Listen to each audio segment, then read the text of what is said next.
Welcome to WiscoDice. Hey, yo, folks, I am your host, the Conesy with the Most. Today's episode, we will be joined by Justin, the Meeples Champion, Matt, the Ghost Walker, and of course, let's not forget Suzanne. This is episode 112 of the WiscoDice Tabletop Gaming Podcast. And today is July 26, 2023. On today's episode, we'll go into our Gen Con 2023 preview. Let's check out all those new hot games and get excited. Of course, we'll also touch on our news. But first, let's roll into the games we have been playing. All right, let's get started with the games we've been playing. Justin, I think you wanted to tell us about Dawn of Ulos. Yep, you got it. Dawn of Ulos is from our friends at Thunderworks Games. Ulos is the planet or the world that the role player universe takes place in. And this game is set in the sort of early founding of Ulos. And there are no races on Ulos at this point. There's no elves, there's no dwarves, no goblins or anything. And in this game, these rift gates open and the races start to populate the planet. And as a player, you play one of these powerful gods who is sort of investing their favor in these different races to kind of hopefully have the most investment in the race that ends up doing the best. During the game, you place terrain tiles on a big hex map of Ulos to expand the territory of any of the races on the board. I think there are 10 different possible races to play with, and you play with 5 at a time. So we played with dwarves and elves, goblins, flayers, and frogkin is the other one that we played with. And they each have a card that's associated with the race. And throughout the game, you get the opportunity to purchase cards of the particular races, and that represents your investment in that race. And the more of those cards you have at the end of the game, the more you're going to score, depending on how sort of powerful the race became over the course of the game. So if they have a large amount of land that they kind of control, and you have a lot of those cards, you're going to do really, really well. So throughout the game, you're kind of figuring out who's doing really well. As races get stronger, they get more expensive to buy. So it's kind of a tricky game to I really want to have that powerful race, but really expensive to get it. This is a very interesting game. I don't think I've quite played something quite like it. I think you said it best, Ben, when you encouraged us to think of it as a stock market game, because you're literally investing money into sort of, stock in each of these races. Each card is kind of like a stock that you buy in one of these races. Your investment sort of will pay out depending on where that race is performing at the end of the game. Really interesting game. What did you guys think of it? I'm enjoying it. I've got to play it twice now. It is absolutely an economic game, except that your currency is basically the faith of these races pouring into you and the investment of your power to help kind of push them along and get them started and give them favors and stuff like that. So it's very interesting how fickle your faith can be in this particular game, as you're one moment I'm fairly strong on dwarves, and the next moment, wipe them from the mat. It's fine. A great little game. I very much enjoy it. Not horrifically complicated from rules to learn, but I think it's hard because there's so many points at the end of the game that happen. It's hard to figure out what that balance is and how to kind of manage, how to really read the board and see how well is anybody else doing. Of course, those kind of games are the games I tend to like a lot more, where I don't know how anybody else is really doing, because then it makes me feel like I've got, every decision I make at the end of the game is just that much more important, because I don't feel like I'm eliminated or that I'm not playing for a winning spot. See, and you guys keep calling this an economic game type of, where you're investing in races. And if you had described this game to me that way before I played it, I would never have probably wanted to play it as much as I did when I saw the components and saw it. Because to me, it looked a little bit more like territory control, where you're not actually trying to control it, you're trying to help these other races control territories and build them up, and you do have to balance it. So I get why you think it's like economic game, but for me, who doesn't like economic games, thinking about this game as a combat game was so much better. Kind of like, hey, they're in the little combat ring, and they're duking it out, and I'm picking who my favorite is for each of the little matches and bouts there. So so I think this game has got something for everyone, no matter what. If you really like fighting games or really like economic games, so I don't know, Matt. What were your thoughts on it? Because you played this also, I think. I did not. Well, I you was did actually not. playing a different game that day, but Oh, I that's mean, right. it's been I forgot about interesting to that. me. It looks interesting, but like you said, I feel like Ben's description as an economic game almost scares me a little. I mean, not because I could totally see the theme being more like you said. You're really investing in the faith of those people, so I can see what you mean, Ben, where it would be treated as pseudo and like an economic game. You're like betting on the stock market. Who's going to do well? Who's not going to do well? And how well you do depends on how good you are at predicting how that race will do. So Yeah, Yeah. I will say, Justin, the game that you played with Ben, there was not a lot of combat, from my understanding, in it. Correct? How did you Right. guys? What Yeah, What was your I game think like? we were just maybe more cautious. That game, what kind of ended up happening was there was an early conflict, I think, between dwarves and elves. The elves got wiped off the board, and the dwarves just kind of kept building in power. And near the end of the game, like I think we had enough of a spread of investment into the different races that we didn't really want to trigger too many conflicts, because at least from my perspective, I was doing okay in like a couple different races. I had some points definitely. Any one of them that would have fought, somebody's gonna lose. So I'm gonna lose the value basically of that race. But the dwarves just kind of kept building in power, and we got close to like a really contentious, like not contentious, but just a big end game conflict between two of the races, and one of them was dwarves. But nobody ended up triggering it, and so yeah, it was just a more of a conservative way to play it, I guess. Yeah, Yeah. I was so gonna make the flares attack the Yeah, dwarves if it had gotten back to me, but yeah, I tried to make it possible, but Yeah, Suzanne liking a combat game? I Never. know.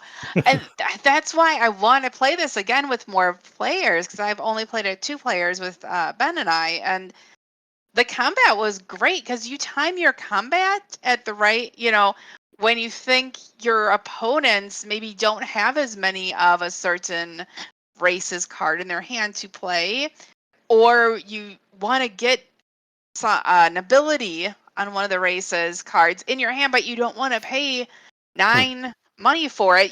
So yeah, you fight them with someone else, get their cost down, buy up a bunch of cards, get yeah, them, belt back up to legendary, and you've got points at the end. To me, I think that fighting and initiating these conflicts, causing them, is very important in that game. Mm. I'll be interested to play with some more peaceful players, I think. Now that I know how to play, actually, I think I would be less hesitant to like start combats, because I understand a little bit more, you know, why you want to combat, and sort of how to protect against a big loss or something like that. So Yeah. I would fight more. so anyways, that is Dawn of Ulos from Thunderworks Games, and of course, this is our Gen Con show. So we want to call out that this game is our Kickstarter version that we backed. So that's why we have a copy of it currently. I actually think it might be available right now from Thunderworks Games on their website.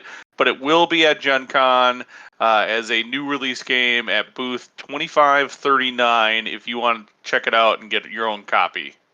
Next up is the Artemis Project with the Satellites and Commander expansion. Artemis Project, it's one that we actually have a review on the blog, so you can go ahead and catch a link there. Go check it out through the post for this episode, or just search the blog and you'll find Artemis Project and what we thought about that game. But the Satellites and Commanders expansion adds a little bit extra components and mechanics to the Artemis Project. Artemis Project at its core is a dice worker placement game that lasts over 6 rounds. Early in the game, you're working on trying to establish buildings and structures that will produce things in the oceans of this moon. And late in the game, you're building structures on the surface of the moon, trying to establish a camp for your corporation.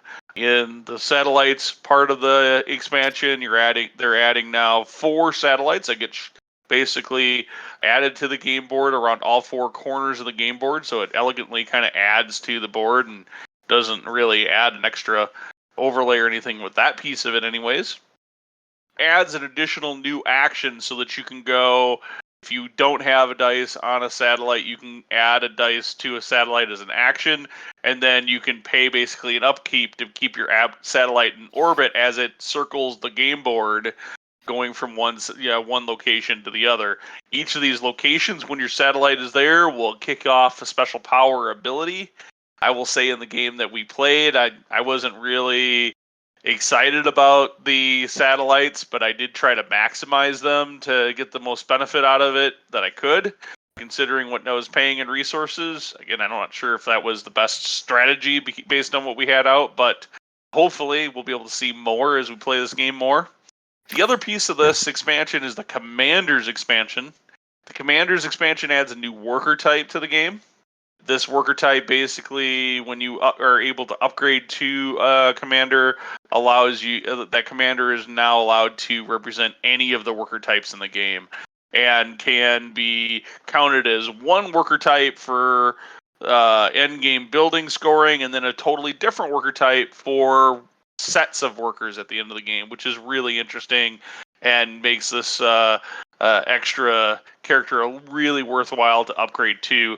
That said, it's very limited, fairly challenging to get these commanders in the game. There aren't a lot of ways to get them, and I think the game has all of 8 in the game, so there's a max of 8 upgrades ever in a 5-player game.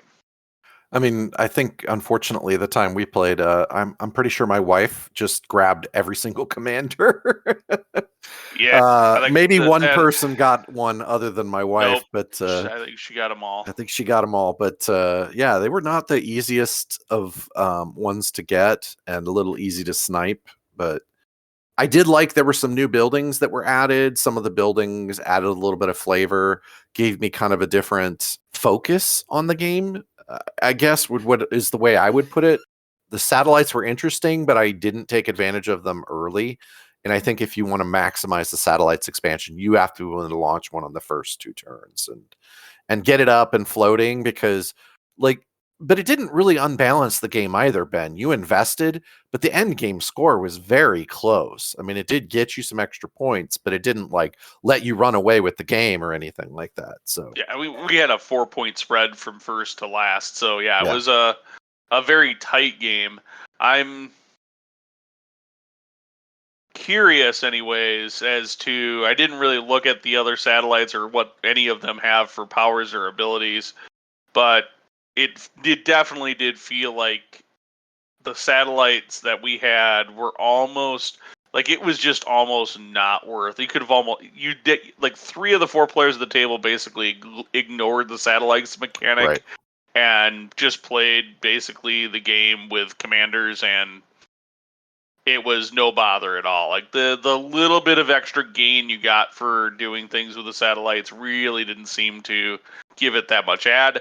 That said, it also wasn't really it doesn't add that much more to add those components to the game board and whatnot.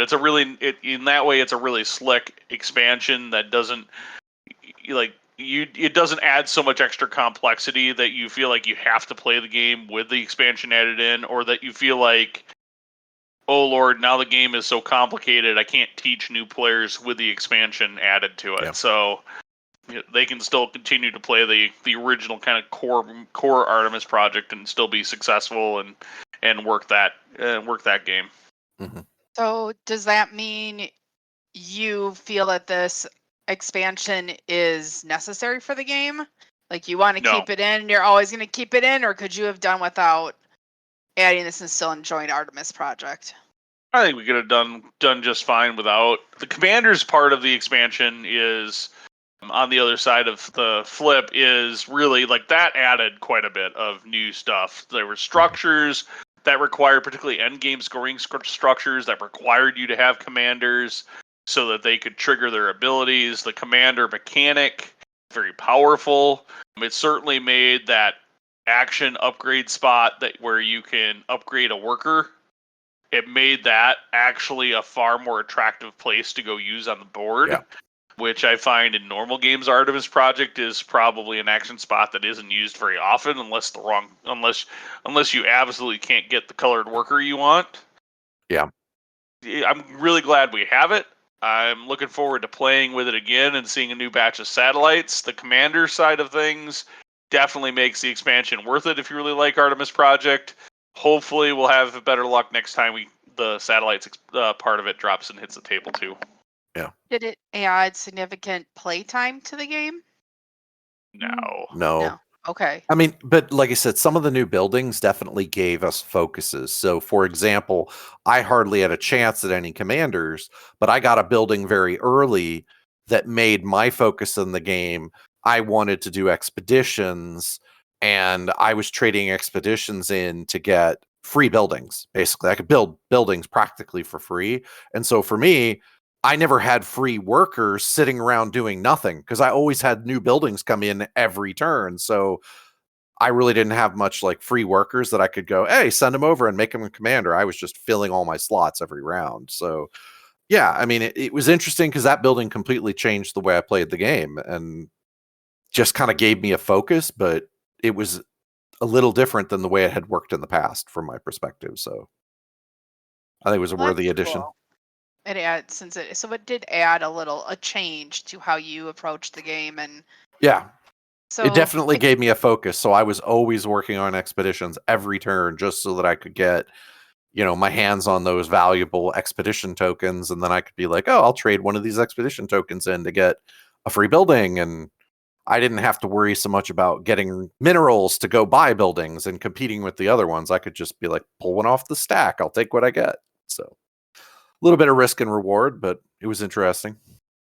No, that does sound like if you are limited in the number of games that you can own for space or whatever reason, having that expansion adds the replayability to this game. It sounds like then, which would be a nice thing to have.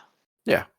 I'm kind of like Ben. I'd like to see more of the satellites. I'd like to see if there are like maybe some of the satellites have more interesting powers that people are like, oh, I really want to do that. And I might only get to do it once, maybe twice, but I really want to get that satellite up in the air so that, next round I can, do something cool. Sure.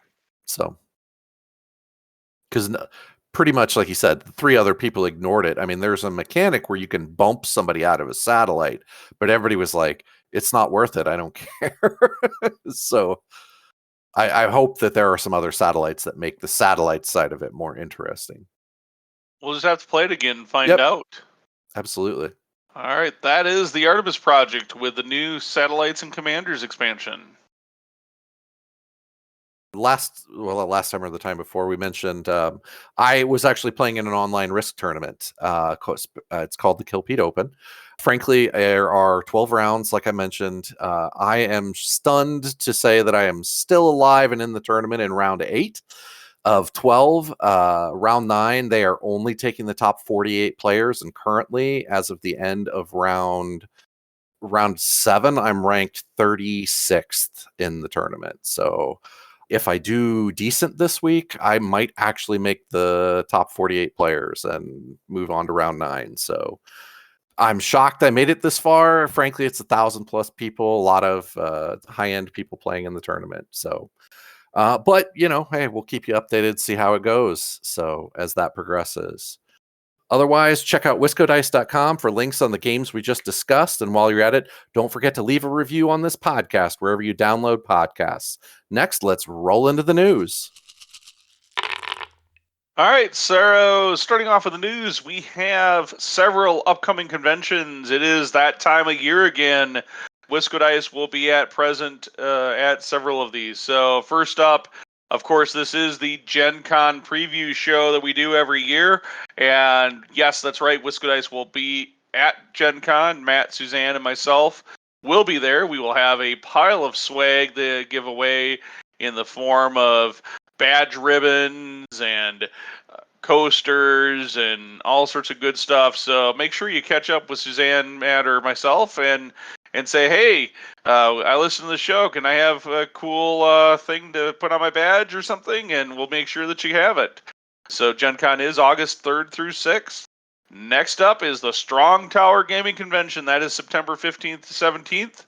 I'll be there running games, recording some content, and just having a good old time. So make sure you check out Strong Tower Gaming Convention in Milwaukee. That's September 15th through the 17th.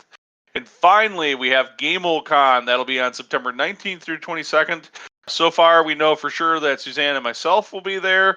We'll both be running games. We'll have WiscoDice swag. And, of course, stop by and let us know if you've been listening to the show or watching the YouTube channel. We'd love to hang out and chat and meet you and have that opportunity. So if you have a chance to catch us at any of these conventions, please do so. We'll be happy to hang out and maybe even catch a game with you.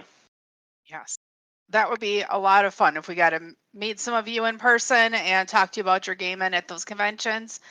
Now, other news-wise, I happened to hear kind of a neat statistic this week, and that the global board game market was worth $18.93 billion in 2022. Woo! And in 6 years from then, so by 2028, it's expected to reach $39.99 billion. So this hobby of playing board games that once was kind of you couldn't really find anyone who was doing it, didn't have many games out there.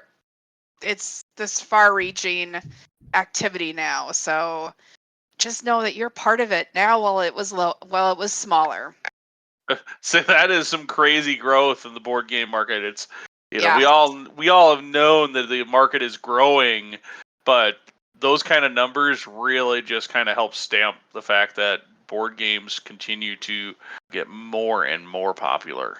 That just tells me I need more space in my basement for board games. So bigger houses equal more gotta space. have some place to build, or gotta have some place to put even more.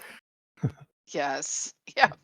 Yeah. We're gonna, might kick when the child moves out of the house, we'll change her room into a board game library here too. So for those of you who are Warhammer fans, and I know there's a bunch of you listening right now that are or have been, keep your eyes out for 3 new board games that they are coming with that are themed on Warhammer. These are all geared for a short playtime of just about 30 minutes, but they've got neat Warhammer minis, and from what I can tell, it's different settings that you are playing in slightly different battles that have quite a bit of replayability, but you're playing like a simplified version of the big Warhammer game. So a great way to even get some more people interested in miniature gaming. So, well, first hit's for free, and they're figuring out now that they can charge you for that first hit.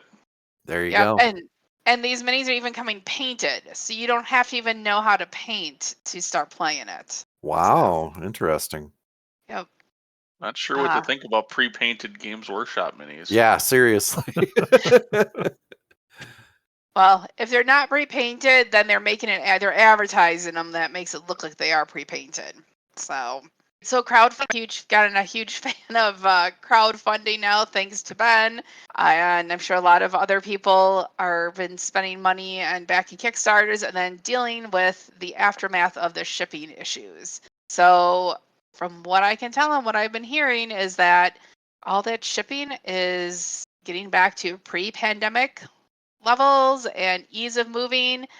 I don't know about you, but I've had like a whole slew of games shipping or saying that they are on boats headed this way. So I'm super excited for that.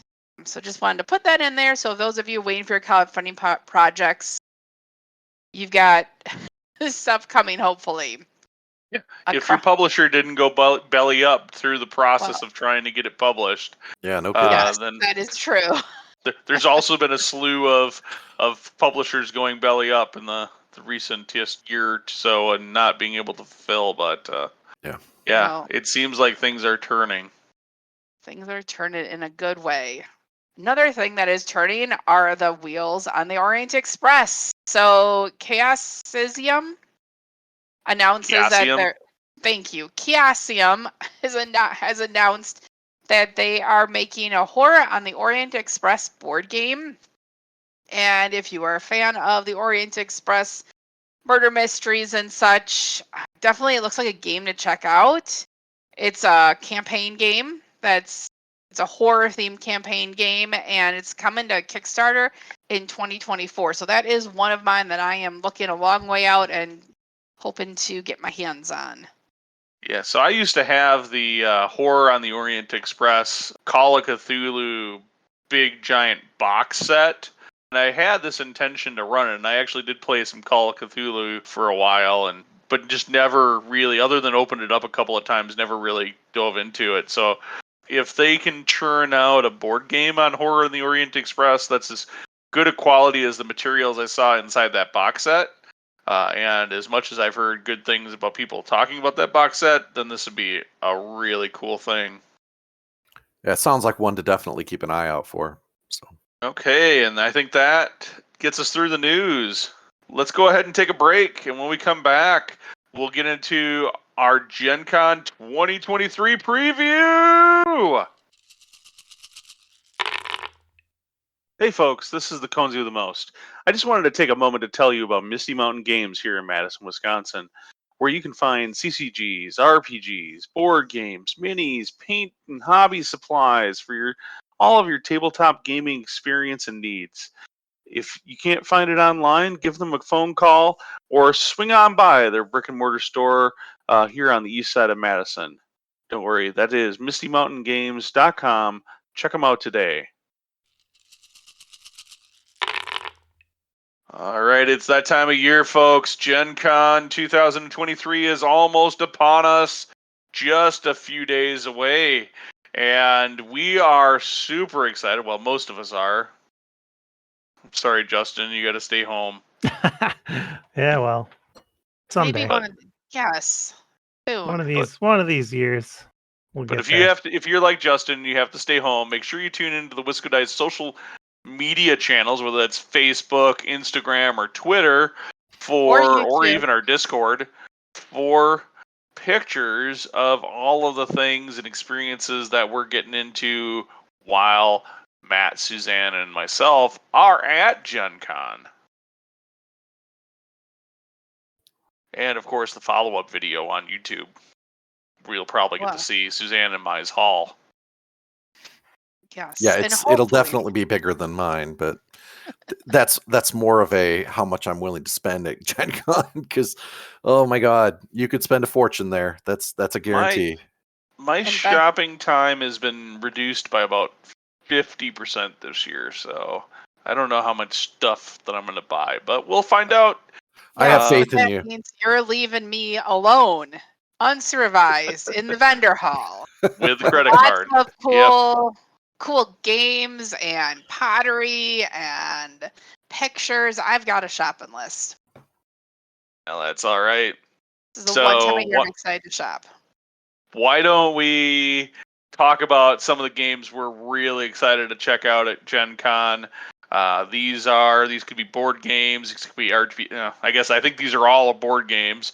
But we could have have some RPGs and miniature games on the list. But to be honest, when I was looking, I didn't find anything in those categories that was really jumping off the shelf at me right now. Mm-hmm. I think the new Malifaux set that they come out with for Gen Con, that did look intriguing, but I think the skeleton themed kind of set was kind of cool, but I don't think I'll be running out to grab that anytime soon. But as far as games that I am super stoked for, I want to point out and talk about games that that are definitely on the shopping list. Lost Ruins of Arnok has another expansion coming out, The Missing Expedition. This will be available in the CGE rooms. Note that CGE is not in the vendor hall, in the exhibition hall. They are actually have their own rooms on the second floor, rooms 235 to 239. And they had an online kind of quasi sign up pre-order for this expansion. So I'm not sure what their availability is going to be to people who did not sign up. Mhm. But there is supposed to be, you're supposed to be able to show up and say, hey, I signed up and here's my proof or whatever, and my proof email or whatever, or some list that they'll have that they'll ask you for, sign it off and let you sell you a copy. So I'm excited. I got signed up for it, so we'll definitely have it. The Missing Expedition, what's really intriguing there, besides the new characters that you can play for the asymmetric play of Lost Ruins, is the 2-player campaign. Yeah. I will say that's the one thing. This is on my list as well, Ben. That's the thing that is fascinating to me is I like Lost Ruins of Arnok as a game in general. I like playing with oddly just more than 2, but to adding that little element of a 2-player campaign sounds intriguing to me. That's the part that really is kind of caught my eye on that one.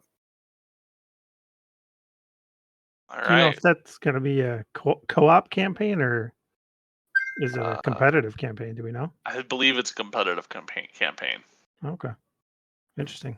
Anyways, that is the Lost Ruins of Arnok expansion, The Missing Expedition, CGE in rooms 235 to 239.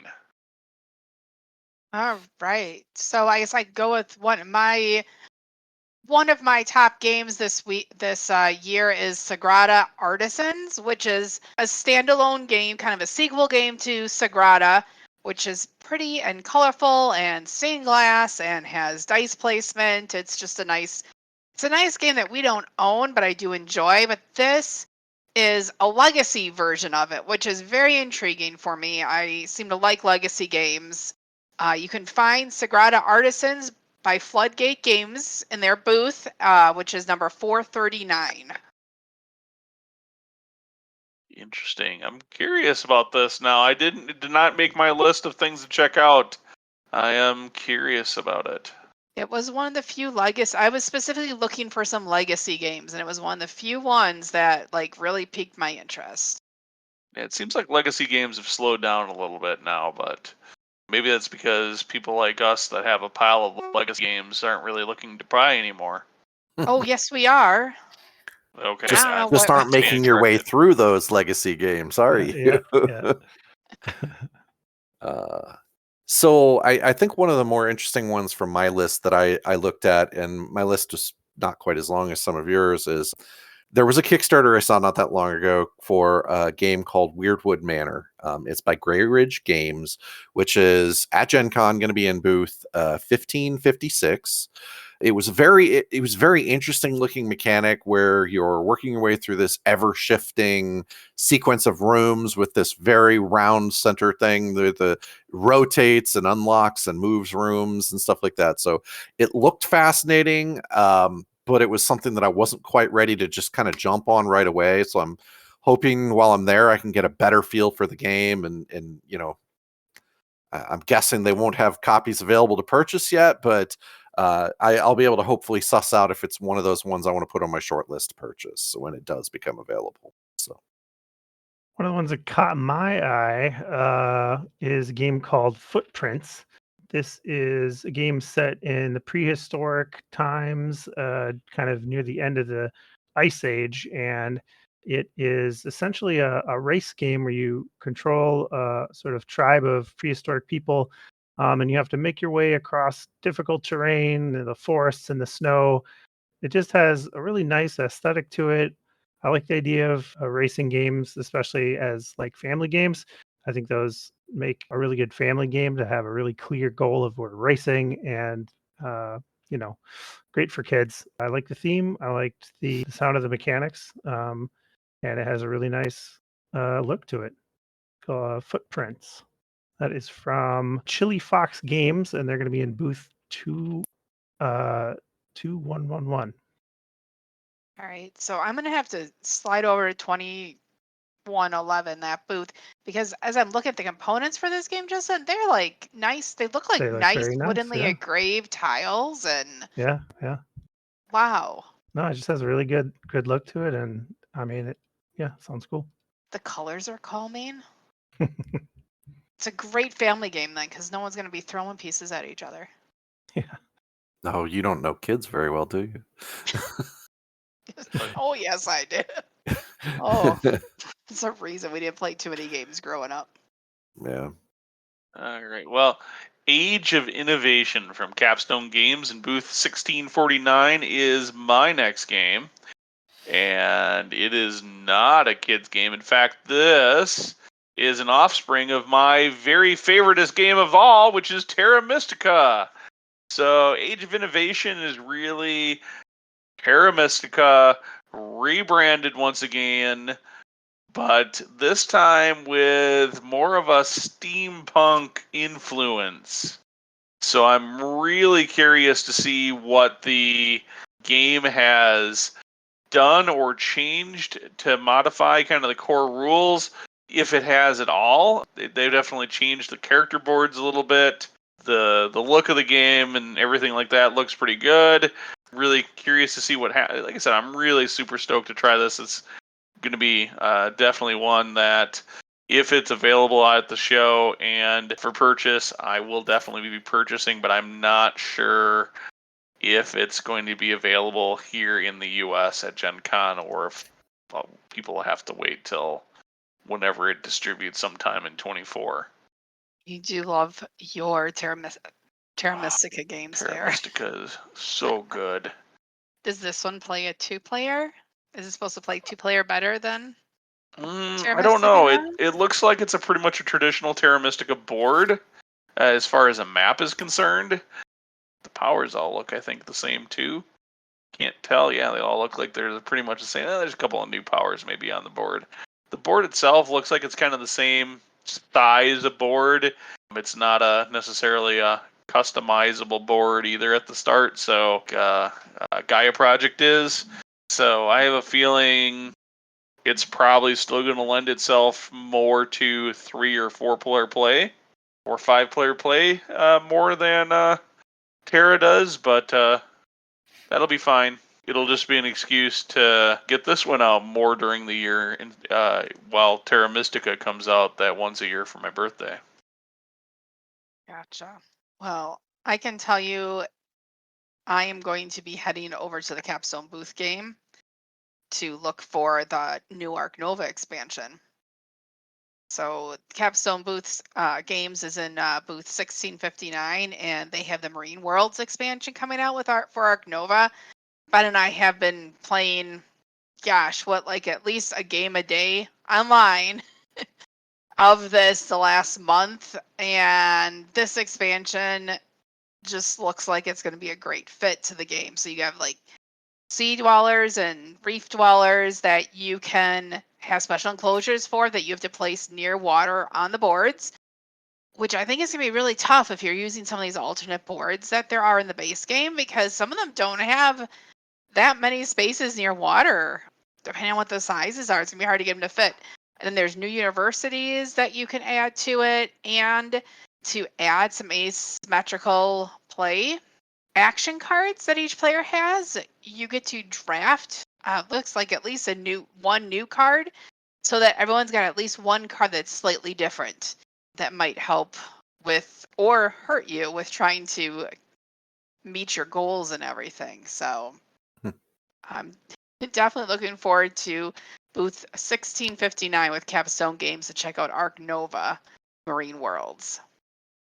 Oh yeah, that's a definitely must add if possible to to the collection. It was certainly Ark Nova was my game of the year last year of the new games that I had played. Anyways, and I know it was a tight game with Endless Winter as far as how the show hosts felt about it, but it is the game that, for whatever reason, seems to keep getting back to the table.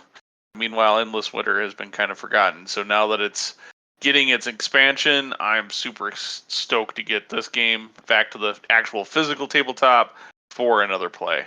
One of the next ones that kind of caught my eye as I was looking through the list of all the interesting new games that are going to be available. I'm a huge fan of the Lord of the Rings series. There was an interesting one I saw that looks like it's coming out, the Lord of the Rings Adventures to Mount Doom. It is a dice-based game trying to help Frodo get to Mount Doom and deal with the One Ring. So interested to just kind of see how the game plays, how it's how many ways I can sabotage myself by rolling dice, which is my doom in most games, but such is life. It is going to be in the Cosmos booth in booth number 2405 at Gen Con if you want to check it out. My next game is called City of the Great Machine. This is from Crow D Games, and they're in booth 1263. City of the Great Machine is an asymmetrical one versus many game where a team of players will act as the heroes in a steampunk city that's run by this giant malevolent AI machine. They have to kind of sneak around the city with hidden movement mechanics and try to raise a rebellion against the machine and ultimately create riots to take it down. While the player who's the machine has a master plan that it has to enact. And so it's trying to thwart the efforts of the heroes and, take over the city completely. Really cool concept. The hidden movement mechanic is interesting, and I love the idea of a one versus many with that. It's great with hidden movement. Yeah, the board looks really cool. There's these floating city components that can kind of shift around as you play. Gears all over the place because it's steampunk. Yeah, it looks really neat. You can also play it solo or co-op with like an AI, with a game AI too. So don't need the full complement of 4 players to do it. Very interesting. It's very interesting to see that we got 2 steampunky themed games, at least so far, in the list. That's probably more than any previous year combined. So very interesting. And I'm going to dive into not quite a steampunk, but certainly something that takes me back to maybe a Victorian age almost, and that is Luthier from Paverson Games. They'll be located in booth 2753. So this is the next game from the same publisher that launched Distilled. And while this isn't Dave's game that he's designed, it's certainly getting the Paverson Games treatment. Beautiful artwork, commissioned artist for it, something that Distill didn't have. It is going through a lot of rules and rules review. This will not be available for sale. It's actually going to be coming probably to Kickstarter at some point after Gen Con. I don't have an exact date, but I'm sure Dave or the friendly people at Paverson Games booth will tell you when. But they will have it available for preview, and I think some demo games will be available as well in their booth. I am super excited to be able to get a chance to hopefully demo this game sometime Saturday or Sunday. Hopefully I can fight through the busy booth traffic to be able to get an opportunity to play it. I'm super stoked. I want to find out about making musical instruments, and a game that Dave has told me is supposed to be more crunchy and complex and more Euro-like than Distilled. So I'm really curious to see what that's going to be like. Okay, so instead of building and playing with instruments, my next game is you're creating a story. So the game is The Plot Thickens, the sci-fi edition of it by Bright Eye Games, who are going to be found in booth 1360. This just seemed very intriguing to me, these Plot Thicken games, which I have not checked out yet. And you are creating a story with your fellow players, and you all are creating a different character's storyline and then you're trying to put them together and weave them together and match them, and get points for who connects the most or who creates the most chapters. And I'm just really curious how it works, and if it makes good stories. I don't know. It just seems very intriguing to me, very different than a lot of the other games we play. So I am definitely going to check out Bright Eye Games in booth 1360 and the Plot Thickens series of games there. All right. The final one on my list, other than the seeing other people's lists and going, oh, that sounds really interesting too, is a game that just was released in May. It's called Tribes of the Wind. I think the original publisher is called La Boîte de Jeux, but I think in the US, based on what I can tell, it is published by Lucky Duck Games here in the US. Just kind of an interesting post-apocalyptic card thing where you're sending people out to go gather stuff. It looks really interesting. I did try to get in there. There's a very limited set of games that you could actually sign up to play at Gen Con. I tried to get in and didn't succeed. So I'm going to be fighting the booth traffic, like Ben said, to see if I can at least get a quick demo of it, hoping that they will have it available for sale if it is a really interesting game. They will be at booth 2329. My next game is called Federation. It's from Eagle Griffin Games. They're in booth 2909. And in Federation, you are basically a planet who is looking to join one of this federation of alien planets, and you need to kind of prove your worth to them by working on projects and investing in their planets and helping them develop. It's a worker placement game where you send your sort of alien ambassadors to the Senate and taking actions there. And then one unique mechanic is that depending on the side of the board that you place your worker on, you're actually voting for a particular thing to happen. And the strength of your worker is going to determine how much investment or how much votes you're putting towards a specific outcome, which I felt was really interesting. There's different planets you invest in to get more resources to build stuff. There's planets that, if you build them up, they construct things for you like spaceships. Components look really cool. They're colorful. Love the theme. It's a unique theme I haven't seen before. Yeah, it looks like a really cool thing, and I'm always up for some twists on worker placement games. Yeah, that'll be an interesting one to check out. Eagle Griffin has put out a number of really good games over the past few years. I'm sure this one will be no different. All right, my final game that I have on the list is My Island from Cosmos, and that's going to be at booth 2405. This is the successor game to My City, which was a I guess a campaign-driven, put stickers on it type game. You call it a legacy game, I guess. In My City, you're building a city, and my biggest complaint about it was that the tiles, the polyhedral tiles, don't really feel like city tiles. It's just red, blue, and yellow tiles, right? Suzanne and I did go through the whole campaign and actually played it out, and the game was simple enough and quick enough to play that we were able to go through the campaign and have a great time with it.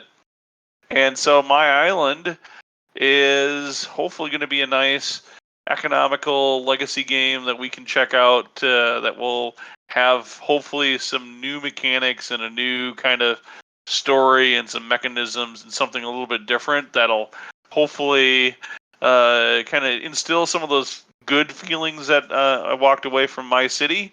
And I know Suzanne really enjoyed My City, so anything that game like this that she can enjoy and I can enjoy with her, that'll be great.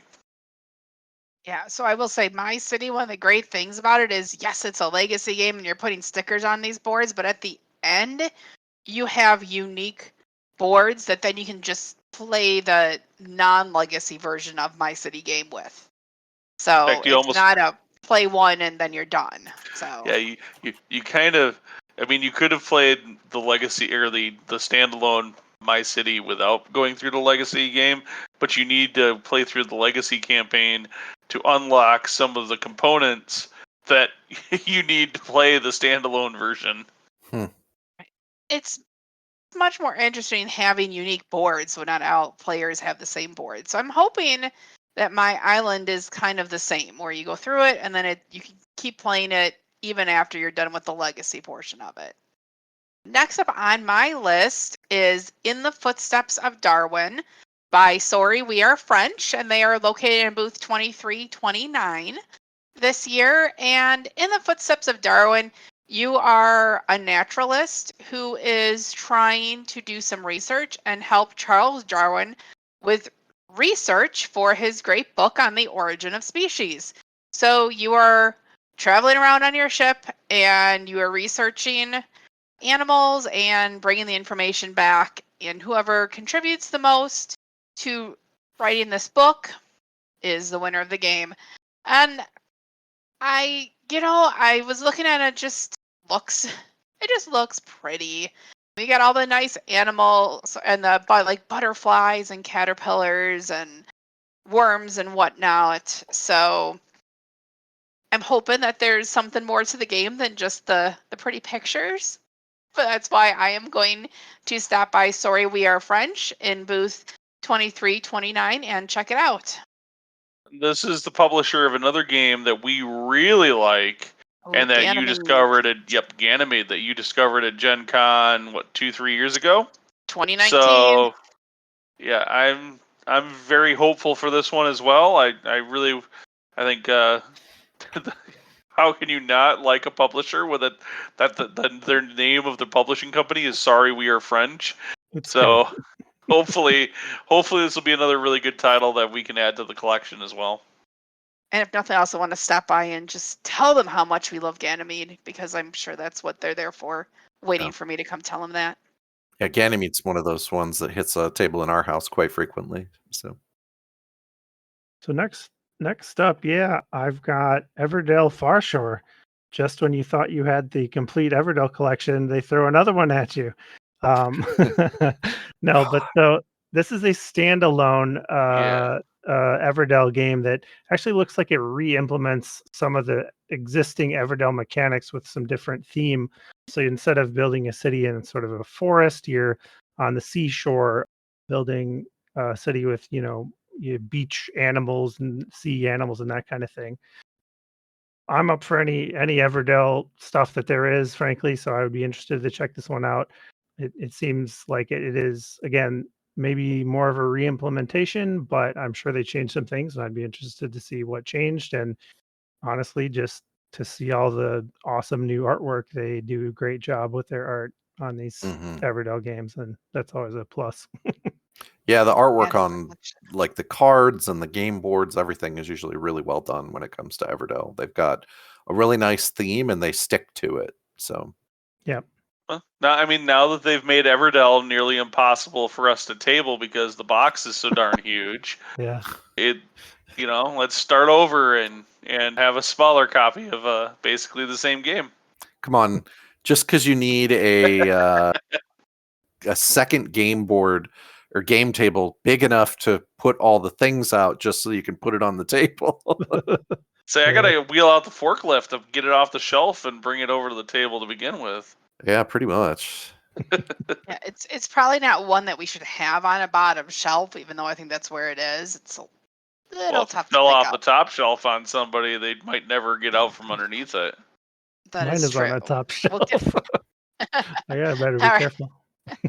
That might maim a kid. Yeah. Get one of those. What they strap the anchor, the furniture to the wall. You need that for the game. Yep. So, yeah. All right, Ben, you got anything else on your list? I do not. Oh gosh, well that's right. You don't have as much time to wander around. So, I have a silly game. What I think is a silly game next on my list, and it is Flux, the board game. Now they had Flux that came out, I think it was in 2014 or 2016. The Flux, the board game, came out. This is a more compact version of it, and we have several Flux card games, and they're they're fun, they're silly, you never know what's going to happen. And the theme with the different ones that we have, I feel like really kind of comes through. You got zombies chasing you, or you're playing Doctor Who and you got to match up with the right companions. So this is the board game version of it. Again, in a nice small box, but you've got pieces of the board that are rotating. Your color could change. The game winning strategy or game winning conditions are going to change. So I wanted to put a silly game on my list because we like having those too. And I will be checking out Flux, the board game by Looney Labs, which is in booth 100. Ooh, they got a nice low number, didn't they? So. Well, I don't know if that's good or bad. Flux is always an interesting one because, like, at least the card game, the way it plays out is so random. I'd love to see how the board game plays. So. Be interesting. Hopefully, it's so random. You can think you're losing the game, and the next minute somebody changes the conditions, and you're like, "Oh, I have the winning hand." Right. Exactly. And then you're like, "Please, just let it stay that way until it's so it's my somebody turn. else changed something, and now I can't win again." And yeah, that's usually what happens to me a lot, especially in the regular hey, Flux. I steal this one thing that lets me steal the one thing I need to win. Yay! Yep. Just like the absolute other end of the spectrum from a Euro game. Yeah. Pretty much. Absolute chaos or random. It is. That's why it's called Flux, right? Yep. It's just pure chaos. So. Yeah, gotta put something in there that just kind of lighten up after all these intense games that Ben's checking out. Oh, the Euros? Yeah. I don't think there's that many intense games on my list. Oh, I don't know. Are there? Justin's list, on the other hand. Well, you know where my loyalties lie. I don't know. Booth 357, it looks like, is coming up next, and that's in the family game section. So why don't you tell us about it? I don't think it's a family game. So my last one that on my list is called Mistwind. It is a route building, pick up and deliver worker placement game where you sail around a map of islands with flying whales, build outposts, and you take goods and deliver them to nations that need them. The theming and the overall just look of the game really got me. The mechanics, like route building, and it sounds like it's maybe a train game in disguise. But I don't know. It looks so cool, and the components look really nice. They have these nice 3D little whale ships and outposts. Yeah, just the concept art also is really, really nice looking. I would recommend you guys check this one out if you swing by the booth and see how it looks in person. Yeah, it looks like they won a Best of Gen Con 2022 award with that one. Oh yeah. Well, there you go. Justin, is this the one where they have the flying whales in the art? Yeah, that's okay. it. Yeah. Have you seen this one? I have. It's on my to check out list. It's just did not make the cut for the podcast. Sure. Yeah. Well. So it was very close, but I was like, I wanted to see how much of a pickup and delivery game it is versus having some other strategy with it. But the fantasy art of flying whales, I was just like, all right, they're gonna take from the Ticket sea to Ride with and flying fly. whales. It'll be okay. Oh gosh, if you call it Ticket to Ride with flying whales, I'm to get it for our daughter. I don't know. It says the weight is like 3.75, so I don't think you're looking at a Ticket to Ride. So a Ticket to yeah, I don't. Yeah, Mistwind. That was First Fish Games, booth 357. Very cool to stop by. So I just have one game left on my list. I don't know. I have a lot to check out. You have a lot of time to shop. Hopefully, yes. And here's the thing: is if I'm shopping and I find some good games, hopefully I can meet up with some people in the open gaming area at JW Marriott in the evenings to play some of these games too, because that would be a lot of fun. So if you're listening and you're going to be there, check out our social media or message us, and we'll see if we can't meet up to play some games. So anyway, my last game is called Color Field. It's published by 25th Century Games, and they are located in booth 2723. And I do generally like the games I have played that are published by this company. So on this one, though, it is a painting and an art game, which is it's just, again, it's peaceful and colorful, which I guess is my theme this year. So you are taking on the role of an abstract painter, and you're creating some different works of art, and you're going to place these colorful abstract colored tiles in your play area and score points for matching colored sides and matching other parts of the canvas.